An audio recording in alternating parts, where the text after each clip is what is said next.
मैं मानता हूं कि भारत जब विश्व गुरु था तो भारत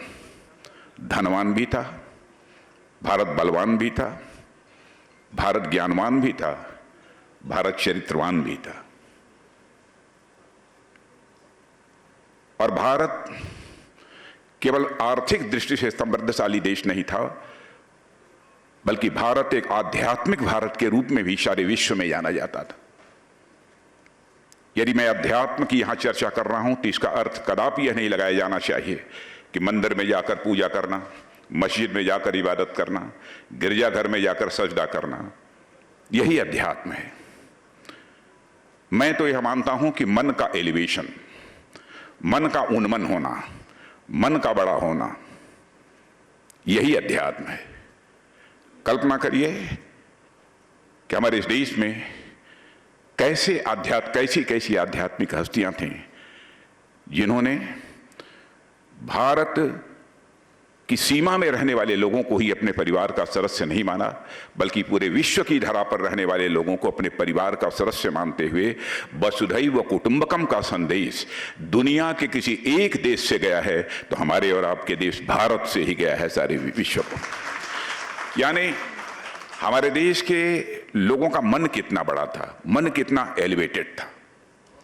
और मैं तो यह भी मानता हूं, मन जितना ही बड़ा करते चले जाइए,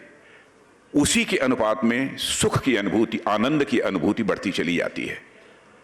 और व्यक्ति अपने जीवन में आध्यात्मिक ऊंचाइयों को हासिल करता है। मैं मैथमेटिक्स का, फिजिक्स का टीचर रहा हूं, इसलिए मैं कभी कभी इसको मैथमेटिकल इक्वेशन के रूप में भी लोगों के सामने अपनी बात रखता हूं कि थोड़े समय के लिए मान लीजिए कि आपका मन या सर्किल है, एक वृत्त है, तो इस सर्किल का सर्कमफेरेंस यानी उसकी परिधि जैसे जैसे बढ़ाते चले जाएंगे, यानी अपना मन जैसे जैसे बड़ा करते चले जाएंगे, उसी के अनुपात में आपके आनंद, सुख, आनंद और परमानंद की अनुभूति स्वाभाविक रूप से बढ़ती चली जाएगी। मैथमेटिकल इक्वेशन में उसे कहना हो तो कह सकते हैं कि circumference of mann is directly proportional to the magnitude of sukh, circumference of mann is directly proportional to the magnitude of anand, circumference of mann is directly proportional to the magnitude of parmanand. खैर, परमानंद का कोई मैग्नीट्यूड होता नहीं है, यह बात हम लोगों को समझना चाहिए। आर्थिक दृष्टि से इस कार्यक्रम को जो इनिशिएट कर रही थी, मैं नाम से थोड़ा परिचित नहीं हूं, उन्होंने कहा कि विश्व में फास्टेस्ट ग्रोइंग इकोनॉमी यदि किसी की है तो भारत की है। यह सच्चाई है, भारत तेजी के साथ आगे बढ़ रहा है और मैं मानता हूं कि आज भारत दुनिया के उन देशों की कतार में आकर खड़ा हो गया है जो विकसित देश बनने के लिए, डेवलप्ड कंट्री बनने के लिए ब्रेकआउट नेशंस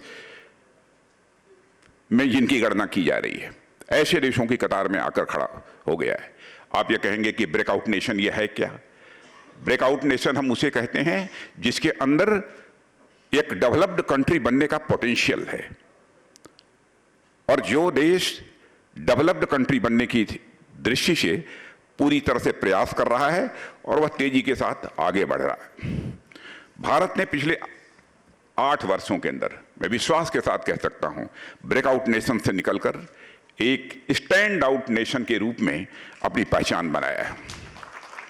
अब आपको यह लग रहा होगा कि स्टैंड आउट नेशन क्या होता है। जो कुछ ऐसे देश होते हैं जो कि डेवलप कंट्री बनने के लिए प्रयत्न कर रहे होते हैं, उनमें जिनके द्वारा बहुत तेजी के साथ आउटस्टैंडिंग एफर्ट्स किए जाते हैं, उन्हें हम स्टैंड आउट नेशंस की श्रेणी में लाकर खड़ा करते हैं। तो भारत इस दृष्टि से तेजी के साथ आगे बढ़ रहा है।